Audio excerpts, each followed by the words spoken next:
E aí eu começo agora a falar exatamente sobre o que seria a dose ótima ou a quantidade ideal de proteína por refeição. E aqui eu começo a mostrar para vocês, né, um dos primeiros trabalhos que avaliou isso, né, e é um trabalho, na verdade, de 2009, né, feito lá pelo Daniel Moore, também feito pelo professor Stuart Phillips, né, pelo grupo dele, na verdade. Então, se vocês querem se aprofundar um pouco mais sobre os estudos de suplementação de proteína ou o papel da proteína no contexto de esportes, busquem os trabalhos desse grupo aqui, porque eles vão ser ali pessoas referências nessa temática. Mas, basicamente, eles avaliaram aqui indivíduos jovens frente à suplementação de proteína, e no caso foi utilizada a proteína do ovo, né, a albumina, ou seja, eles fizeram uma sessão de treino aguda de força no modelo chamado, né, de unilateral ou modelo single leg, ou seja, o indivíduo ele faz exercício, ele dá o estímulo de força numa perna e a outra perna vira controle dela mesma, ou seja, você tem um controle interno ali muito bom e diminui essa variação entre indivíduos. Mas basicamente eles foram submetidos a um exercício de força e depois foram suplementados com diferentes doses de proteínas e aí então isso foi avaliado, né, isso foi avaliado como que o processo de síntese né, de proteínas acontecia com diferentes doses. E aí lembrem-se que a metodologia utilizada, como eu falei para vocês, é aguda com biópsias, ou seja, o indivíduo fez o exercício, tomou 10 gramas, tomou 20 gramas, 30 ou 40 gramas, foi retiradas diversas amostras de biópsias ao longo do tempo e através dessas amostras são avaliados ali inúmeras variáveis, dentre elas a taxa de síntese proteica muscular ou miofibrilar. E aí, qual foi o achado desse trabalho e por que que esse trabalho trouxe, né, na verdade, insights importantes para outros estudos que também começaram a avaliar o efeito da dose por refeição? Eles viram que, para indivíduos jovens, a dose de 20 gramas foi considerada ótima para promover o aumento da síntese proteica. Por outro lado, quando esse aumento de proteínas ele aumentava acima de 20 gramas, não havia diferença do ponto de vista estatístico no que se refere ao aumento de síntese. Logo, consumir 40 gramas de proteína ou consumir 20, o efeito seria o mesmo.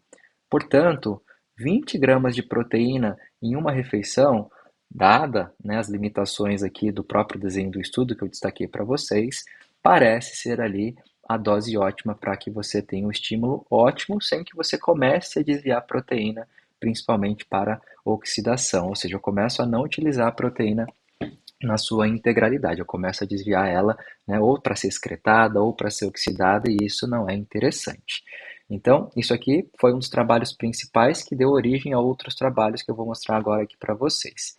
Esse outro trabalho, ele avaliou também o processo de síntese proteica miofibrilar após uma refeição proteica, e no caso aqui foi utilizada a proteína do soro do leite. Eles também pegaram indivíduos jovens, no mesmo modelo de treinamento que eu falei para vocês, né, o modelo single leg, e eles viram que de fato o modelo, né, mostrou, e eles viram que de fato a dose de 20 gramas de proteína ela foi estatisticamente diferente, se a gente for considerar doses menores de 10, né, ou aqui no basal, onde os indivíduos não consumiram nada, mas vejam que o próprio exercício em si, né, a própria perna exercitada, ela já vai ter um aumento de síntese, porque o próprio exercício vai combinar com esse, né, com essa adaptação. Porém, quando eu combino isso, né, com uma dose de proteína de 10, 20 ou 40, eu começo a otimizar essa resposta anabólica. Mas aqui a gente vê de novo que o consumo de 40 gramas de proteína, embora pareça maior, e aqui foi um aumento de 56% comparado com 49% para a dose de 20 gramas, isso não foi estatisticamente diferente. Logo, 20 gramas de proteína parecem ser necessários para que você atinja a dose ótima, visando o aumento da síntese proteica. Vejam, pessoal, também que aqui nós estamos nos referindo a algumas proteínas específicas. Ali foi utilizada a proteína do ovo, aqui foi utilizada a proteína do soro do leite, e na prática a gente tem que pensar que o indivíduo ele vai consumir muitas vezes a proteína intacta, a proteína via alimento, e então a gente precisa tentar entender também que aqui não necessariamente está refletindo uma situação real, uma situação de dia a dia e sim o papel específico de determinadas proteínas e uma dose específica e o quanto que isso pode ali otimizar essa resposta frente à síntese de proteínas. E aí vocês podem se perguntar, tá, mas por que que a dose de 20 gramas, ou doses, né, em torno de 20 gramas, ou até maiores do que isso, podem ser melhores do que doses mais baixas, né, em torno de 10, 5, 15 gramas? Porque isso tem relacionado com o fornecimento de aminoácidos essenciais. Os aminoácidos essenciais, como o próprio nome sugere, vão ser importantes para que você otimize esse processo. Embora, como eu tenha falado lá atrás, o consumo de proteínas de uma maneira geral, ou seja, com todos os aminoácidos, vão ser importantes. É que, na verdade, parte dos aminoácidos não essenciais vão ser sintetizados endogenamente. Portanto, a minha preocupação alimentar é em garantir o consumo adequado desses aminoácidos essenciais. E quando você pega, né, essas proteínas, principalmente as proteínas de alta qualidade, você consegue garantir um consumo ótimo desses aminoácidos essenciais em determinadas doses. E quando você pensa em torno de 20, 30, 40 gramas, a gente consegue atingir uma quantidade em torno de 10 até 15 gramas desses aminoácidos essenciais nessas fontes aqui de proteínas. E por isso que, na verdade, você vai ter essa resposta, né, frente aqui ao exercício físico. Bom, e por outro lado, a gente também tem que pensar que nem sempre essa resposta ela vai ser igual considerando diferentes faixas etárias. E aqui a gente ganha destaque, né, para o nosso idoso. Conforme a gente vai envelhecendo, sabemos que todo o nosso maquinário proteico, nosso maquinário muscular, ele vai sofrendo, né, falhas ao longo desse processo. É um processo natural. E a literatura traz para a gente que, na verdade, diferente dos indivíduos jovens, onde a resposta anabólica ela vai ser, né, obviamente, muito melhor do que para o idoso ele começa a perder essa capacidade anabólica frente a algumas respostas, né, como, por exemplo, o consumo de proteínas e o exercício físico. Ou seja, o idoso ele tem uma resposta um pouco dificultosa, né, ou seja, ele fica muito mais resistente a esses estímulos, né, chamada, né, de resistência anabólica na literatura, na verdade. E aí, esse trabalho aqui, liderado pelo grupo do Luc Van Loon, que também é um grupo de pesquisa que vocês devem procurar mais trabalhos, né, porque são grupos referência no que se refere ao assunto proteína, publicado em 2016, eles trazem esse questionamento, né, um artigo de opinião, né, qual seria a dose ótima de proteínas para dar ali suporte no pós-exercício, pensando nessa questão, né, do tecido muscular em idosos. E aqui a gente sabe que, e como eu falei para vocês, idosos vão precisar de uma quantidade de proteínas um pouco maior do que indivíduos jovens, como mostra essa tabela aqui, para que você consiga otimizar o processo de síntese. Então, diferente do jovem, perdão, que 20 gramas parecem ser necessários, quando falamos aqui do indivíduo idoso, nós precisamos, na verdade, de uma dose dobrada para que você tenha um estímulo ótimo no que se refere ao anabolismo muscular, o aumento, né, da taxa de síntese proteica. Bom, pessoal, e essa recomendação de 20 gramas em média, considerando uma dose ótima de proteína para otimizar o processo de síntese muscular, não se traduz para a população idosa, justamente porque o idoso ele sofre, né, a chamada resistência anabólica. E essa resistência anabólica é o termo, na verdade, colocada na literatura, que tenta explicar o porquê que talvez 20 gramas ou uma quantidade menor de proteínas para o idoso muitas vezes não vai ser suficiente para dar esse estímulo ótimo anabólico para ele. Lembre-se que o próprio processo de envelhecimento por si só vai gerar inúmeras adaptações celulares que vão levar a ter um estímulo talvez ali um pouquinho aquém, aliás, a ter uma resposta, na verdade, um pouquinho aquém, né, do que o indivíduo jovem. Né? O indivíduo idoso ele vai ter uma perda de massa muscular, esse indivíduo idoso ele pode apresentar sarcopenia, caquexia, esse indivíduo ele vai ter alteração no tipo de fibra muscular, esse indivíduo idoso ele vai ter alterações endócrinas, esse indivíduo ele vai ter inúmeras alterações que vão levar ele a esse processo de resistência anabólica e que também pode ser explicado, e é uma das hipóteses que a gente vai falar um pouco mais para frente, ele vai ser menos responsivo, perdão, à leucina. E a leucina nós vimos que é um aminoácido-chave para esse processo, né, de síntese. Ela vai atuar como sinalizador importante lá na célula muscular. Então, parece que idosos vão necessitar de uma dose maior de proteínas por refeição, justamente porque a gente precisa fornecer para ele não somente mais substrato, mas também esse estímulo celular promovido principalmente pelos aminoácidos essenciais com destaque para a leucina, para que ele consiga ter, né, essa taxa de síntese proteica muscular mais otimizada. por isso a necessidade de se aumentar a quantidade de proteínas por refeição. Por outro lado, fica um desafio: 40 gramas de proteína é uma dose, né, razoavelmente grande quando a gente considera mundo real, principalmente para o idoso que, por si só, vai apresentar suas limitações no consumo de alimentos de maneira geral, né? Então, consumir carnes, consumir fontes de proteína para o idoso pode ser bastante difícil. E aí é que entra, muitas vezes, a necessidade de se suplementar o idoso com, né, proteínas isoladas, de maneira a facilitar o consumo por ele no dia a dia.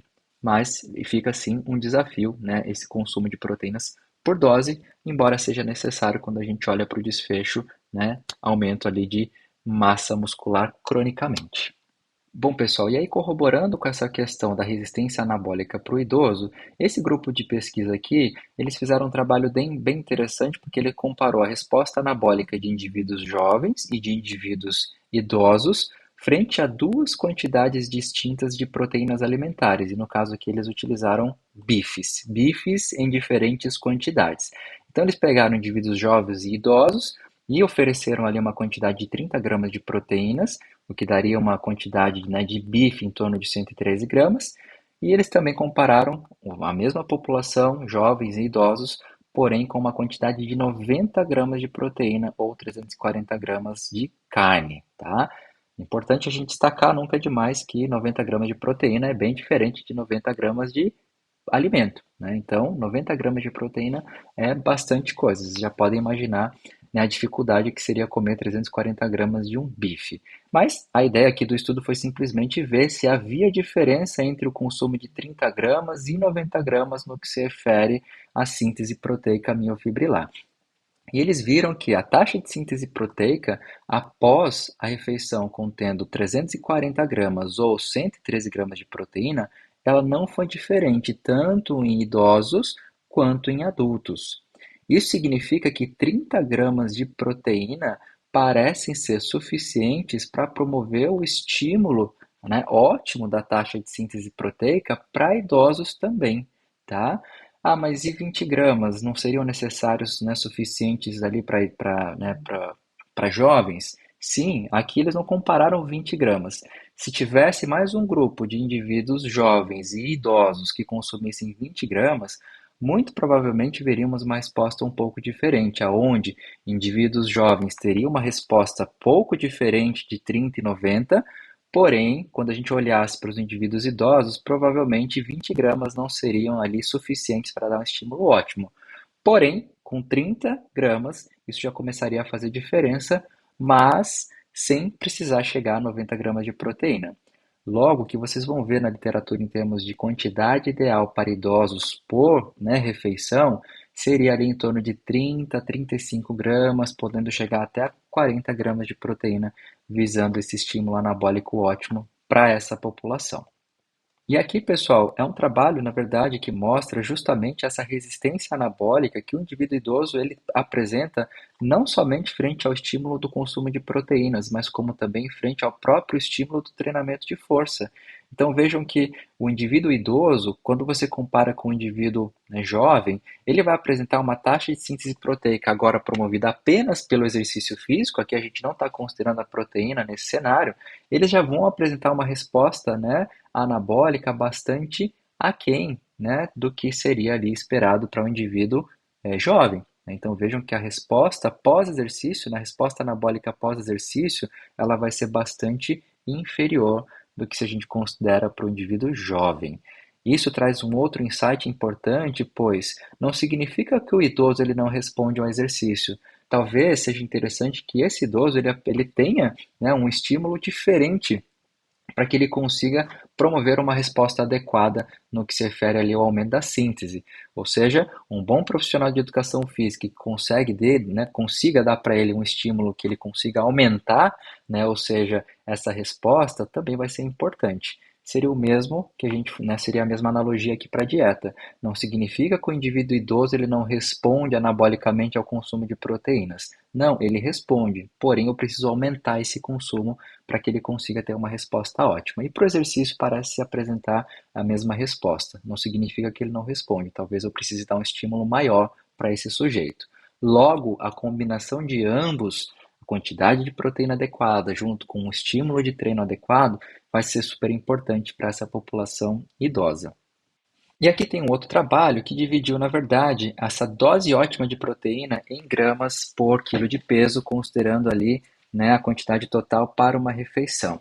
E se a gente for pegar esses dados, né, do trabalho do Moore, né, também do grupo do Stuart Phillips, eles colocam aqui para idoso uma quantidade de 0,40 gramas por quilo de peso, para o estímulo ótimo aqui para a população idosa, enquanto que para indivíduos jovens nós falamos ali em torno de 0,24, 0,25 gramas por quilo de peso a ser atingido em uma refeição visando, né, o estímulo ótimo.